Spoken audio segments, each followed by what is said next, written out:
Naveen gold and bros owner ప్రస్తుతం నవీన్ గారు అయితే మనతో పాటు ఉన్నారు. నాకు ఫస్ట్ వినగానైతే ఆశ్చర్యం ఒకటి కలిగింది. ఏంటంటే నవీన్ గోల్డ్ అనేది అయితే ఖచ్చితంగా వింటా ఉంటాం. అది మీ పేరు నవీన్ గోల్డ్. కింద బ్రోస్ ఏంటి అసలు? అంటే మాదంతా కొమ్మడి కుటుంబం. మేము మొత్తం ముగ్గురు బ్రదర్స్ అంటారు. వాళ్ళు లేకుండా నేను కాబట్టి నేను ఉండాలంటే వాళ్ళ పక్కన ఉండాలి. అందుకోసం అని చెప్పేసి నవీన్ గోల్డ్ అండ్ బ్రోస్గా దాన్ని మనం పెట్టడం జరిగింది. అంటే మీలాగానే మీ బ్రదర్స్ కూడా ఇలానే ముందుకు వెళ్ళాలనే మీతో వెంట ఖచ్చితంగా. అంటే వాళ్ళు ఉంటేనే నాకు సక్సెస్ ఉంటుందని నేను నమ్మిన సిద్ధాంతం. అంటే ఒక ఉమ్మడి కుటుంబం ఉండడం వారిని ఏదైనా మనం సాధించగలుగుతామన్న నమ్మకంతోనే అది 10 మంది తెలియని కాన్సెప్ట్తోనే నేను నవీన్ గోల్డ్ బ్రోస్గా దాన్ని పెట్టడం జరిగింది.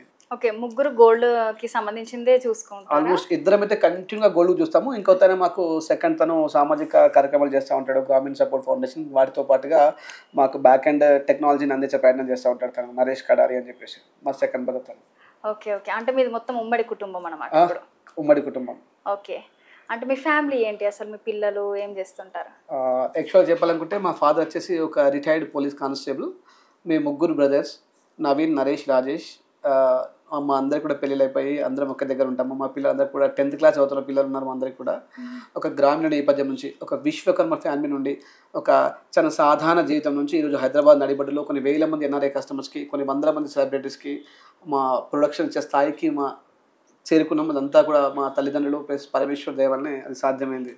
ఓకే, అంటే మీ నాన్నగారు కూడా గోల్డా లేకపోతే ఏం చేస్తుండేవారు? లేదండి, మా కుటుంబంలో ఎవ్వరు కూడా గోల్డ్ వృత్తి చేయలేదు. మా నాన్నగారు కూడా 15 సంవత్సరాల క్రితం గోల్డ్ అంటే కూడా తెలియదు. గోల్డ్ కొనడం అంటే ఎంతో కష్టంతో కూడుకోమని. నేను చదువుకోలేదు, అంటే చదువుకోలేదు, 10th క్లాస్ ఫెయిల్ అయ్యే వ్యక్తి, నేను ఫెయిల్ అయిన వ్యక్తిని కూడా. అలాంటి నేను ఎక్కడో పని నేర్చుకొని, అంటే విశ్వకర్మగా ఉన్నాను కాబట్టి ఏదో పని నేర్చుకోవాలి, మా కుల వృత్తి నేర్చుకోవడం ద్వారా బతకగలుగుతామన్న కాన్సెప్ట్తో నేను పని నేర్చుకున్నాను. అది ఈరోజు నాలో ఉన్న ఏదో ఒక ఆర్ట్ని బయట తీయాలని కాన్సెప్ట్ తోటి మా కుల వృత్తి కంపల్సరీ ఉంటుంది కాబట్టి నేను ఆ గోల్స్ మీద వర్క్ నేర్చుకున్నాను. కరీంనగర్, బైన్సా అక్కడక్కడ నేర్చుకొని ఒక చిన్నగా స్టార్ట్ చేశాను. ఎన్ని ఇయర్స్ నేర్చుకున్నారు? సుమారు ఒక 2.5 years నేను నేర్చుకున్నాను. 2.5 yearsలో నేర్చేసుకున్నారు. అంటే మొత్తం వర్క్ పైన పూర్తి అవగాహన ఉంది. అంటే ఒక వర్క్ని ఎలా చేయించాలో తెలుసు నాకు. ఓకే, చేయడం అనేది నేను అనుకుంటాను, ఒక వర్క్ చేసే వాళ్ళు ఎప్పుడు కూడా ఒక గొప్ప స్థాయికి అయితే పోలేరేమో, ఒక వర్క్ చేయగలుగుతారు. చేయించే వాళ్ళు ఏదైనా సాధించగలుగుతారు. అవును, అది మీరు సాధించారనమాట. అంటే ఆ స్థాయికి వచ్చాలో నేను అనుకోను, బట్ చేయగలుగుతారని నమ్ముతాను. ఓకే, అంటే ఈ బిజినెస్ పెట్టాలని ఎందుకు అనిపించింది మీకు? అసలు ఐడియా ఎందుకు వచ్చింది? బేసికలీ మేము గోల్డ్ స్మిత్ అమ్మా, కాబట్టి ఊర్లో అప్పుడు మాకు హైదరాబాద్ పట్టణం అంటే తెలియదు. 2002 వరకు కూడా హైదరాబాద్ సిటీ అంటే ఇలా ఉంటుంది అన్న విషయం కూడా తెలియదు. హైదరాబాద్ ఇలాంటి మార్కెట్ ఉంటుంది అని కూడా తెలియదు.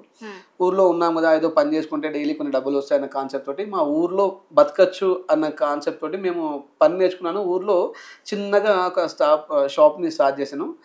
అట్లా అలా జర్నీ అనేది మా తమ్ముళ్ళ ఇద్దరు సహకారంతో, వాళ్ళు అందించిన టెక్నాలజీని బట్టి నేను ఈరోజు హైదరాబాద్ సిటీకి రావడం జరిగింది. అంటే ఇప్పుడు వ్యాపారం గురించి తీసుకున్నట్లయితే ఎవరైనా ఇన్స్పిరేషన్ ఉన్నారా మీకు?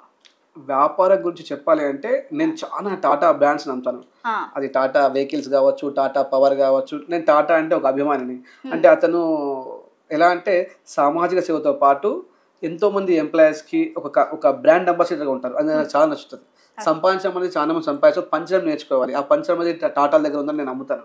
ఓకే, ఈ కాలంలో అయితే అట్లా ఎవరు లేరు. ఉమ్మడి కుటుంబం చాలా ఏంటంటే ఏమనుకుంటారు అంటే అరే విడిపోతా అయిపోతుంది అంటే, ఒక దగ్గర ఉంటే గొడవలు అలాంటివి జరుగుతూ ఉంటాయి. అలాంటివి ఏమన్నా సిచ్యువేషన్స్ సహజంగా మేము ముగ్గురు అనేది టామ్ అండ్ జెర్రీ లాగా కొట్టుకుంటూ ఉంటాం, తిట్టుకుంటూ ఉంటాం. ప్రజెంట్ ఇప్పుడు కూడా నాకు 40 సంవత్సరాలు వయసు ఉంది, వాళ్ళకి 35 సంవత్సరాలు వయసు. ఇప్పుడు కూడా మాలో చిరాకులు పరాకు ఉంటాయి. అది టీ కప్లో తుఫాన్ లాగా ఉంటుంది. అంటే అంతకంతకి అనుకున్నామా, మిస్టేక్ చేయకుండా ఏమన్నా వాడు చేస్తాడు, నేను చేస్తాను. బట్ ఆ క్షణానికి మాత్రమే అది పరిమితమైనది. మళ్ళీ దాన్ని ట్రాన్స్ఫర్ చేయాలి. లైఫ్ అంటే యాక్సెప్టెన్సీ ఉండాలి. అది నేను కావచ్చు, మీరు కావచ్చు. యాక్సెప్టెన్సీ ఉన్నప్పుడు 50% సక్సెస్ వచ్చేస్తుంది. యాక్సెప్టెన్స్ మోస్ట్ ఇంపార్టెంట్ లైఫ్కి. స్వీకరించబడాలి. మీరు తిట్టారు, నేను సరే తన కోపంలో తిట్టింది అనుకోవాలి, అంతే తప్ప తను తిట్టిందని రీక్వెషన్ చేసుకుంటే మాత్రం ఇష్యూ స్టార్ట్ అవుతుంది. యాక్సెప్టెన్స్ అనేది లైఫ్లో ప్రతి ఒక్కరు నేర్చుకోవాల్సిందే. సక్సెస్కి మాత్రం యాక్సెప్టెన్సీ. మీరు చదువుకోలేదు, ఫెయిల్ అయ్యారు, చదువుకున్నారు, పాస్ అయ్యారు, మంచి చదువుకున్నారు, జాబ్ వచ్చింది. యాక్సెప్టెన్స్ స్వీకరించండి, ప్రతిదీ సరిపోతుందండి. సూపర్, అసలు ఎంత చాలా చక్కగా చెప్తున్నారంటే. ఇది పెట్టి ఎన్ని ఇయర్స్ అవుతుంది మీరు? సుమారు 1998-99 నుంచి నేను వర్క్ నేర్చుకున్నాను. 2003లో అదే ఉమ్మడి ఆదిలాబాద్ జిల్లాగా ఉండే నిర్మల్ పట్టణం, అప్పుడు గాంధీ చౌక్ అనే ఏరియాలో నేను ఒక 30,000 రూపీస్తో స్టార్ట్ చేశాను. అప్పుడు నేను గోల్డ్ స్టార్ట్ చేయలేదు. గోల్డ్ స్మిత్కి అవసరమైన ప్రోడక్ట్స్ ఏదైతే వాళ్ళ ఇన్స్ట్రుమెంట్స్ అవసరం ఉంటాయో దాన్ని నేను అమ్మడం స్టార్ట్ చేశాను. అలా అమ్ముతూ మార్కెట్లో సిల్వర్ అమ్మాను.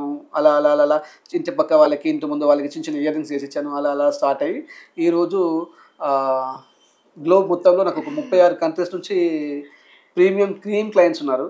ఇప్పుడు వాళ్ళకు నేను అద్భుతమైన కళని అందిస్తున్నాను. ఓకే. అంటే మీరు ఫస్ట్ బడ్జెట్ 30,000తో స్టార్ట్ చేశారు అన్నారు. మీ ఫస్ట్ ప్రైస్ ఎంత వచ్చిందంటే? నా లాభము ఎవ్రీడే ₹100 వస్తే నేను గొప్పగా ఫీల్ అయ్యేవాళ్ళము. ఒకరోజు ₹100 వస్తే ₹30 షాప్లో ఖర్చు అయింది, ₹70 మిగిలింది డాడీ అని మా నాన్నకి చెప్పుకున్న రోజులు చాలా మంచి ఉన్నాయి. మా కుటుంబంతో అట్లాంటి మాట్లాడుకున్న రోజులు చాలా మంచి ఉన్నాయి. అవి చాలా ఆనందంగా అనిపించేది. ఓకే. ఇప్పుడు మీ అమ్మ నాన్న గాని ఎలా ఫీల్ అవుతున్నారు మిమ్మల్ని చూసి? ఇంత ఎదిగిపోయారు కదా మీరు. అంటే అంతగా ఏం ఎదగకపోయినా సమాజం అయితే గొప్పగా అనుకుంటుంది. మా అమ్మ నాన్న అయితే సంతోషంగా ఉన్నారు వాళ్ళు.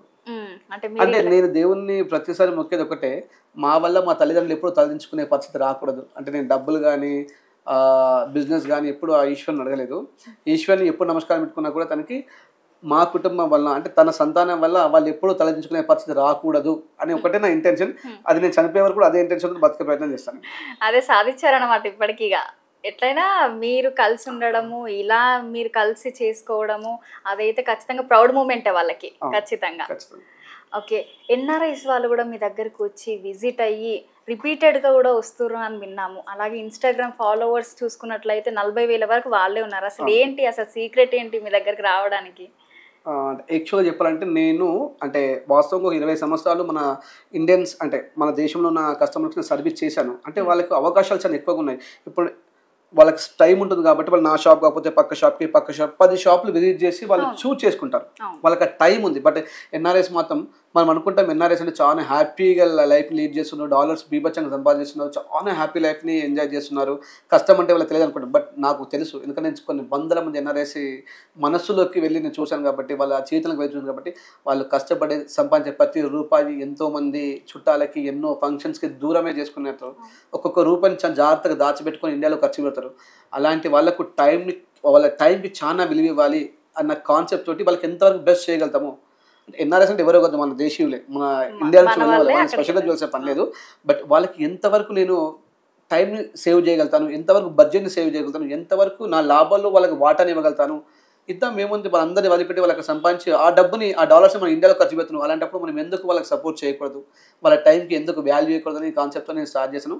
సుమారుగా ఇప్పుడు మా స్టోర్లో వచ్చేసి ఎవ్రీ డే ఒక 10 నుంచి 15 మంది గ్లోబ్ మొత్తం చూస్తారు. వాళ్ళు ఏం చెప్తారంటే, ఫ్లైట్ నేను నైట్ దిగరండి 11 o'clock, ఈరోజు 11:30కి నేను స్టోర్లో ఉన్నాను, మిమ్మల్ని చూడాలని. అంటే నాకు అది కొన్ని వేల కోట్లతో ఆనందం అనిపిస్తుంది వాళ్ళు చెప్పే మాటలు. కాబట్టి నేను లైఫ్ టైం కూడా నాన్ రెసిడెన్షియల్ ఇండియన్స్కి ఖచ్చితంగా సపోర్ట్ చేస్తాను, చాలా బెస్ట్ ప్రైజ్ ఇస్తాను. వాళ్ళకి ఇంకో ధర్మంగా ఈ రామనాథ్ చెప్తాను, మీరు మా దగ్గర తీసుకున్న ప్రతి ప్రోడక్ట్ని క్వాలిటీ వైజ్గా, క్వాంటిటీ వైజ్గా, ఫినిషింగ్ ప్రైజ్గా, ప్రైజింగ్ పరంగా మీరు ఎక్కడ కంపేర్ చేసుకోండి. మీ ఎన్ఆర్ఐ కస్టమర్స్కి నేను ఇండియా వచ్చేదా 1 week టైం ఇస్తాను. నా దగ్గర బిల్డింగ్ అయిన తర్వాత కూడా 1 week టైం ఇస్తున్నాను. 1 week టైంలో మీరు నచ్చలేదు నవీన్ గారు అని చెప్తే మీ ప్రతి ఒక్క రూపాయిని మేము తిరిగి చెల్లిస్తామని సగర్వంగా మా నవీన్ గోల్డ్ టీంకి చెప్తుంది. అంత నిబద్ధతతో ఉన్న వ్యాపారం చేయాలనుకుంటున్నాము.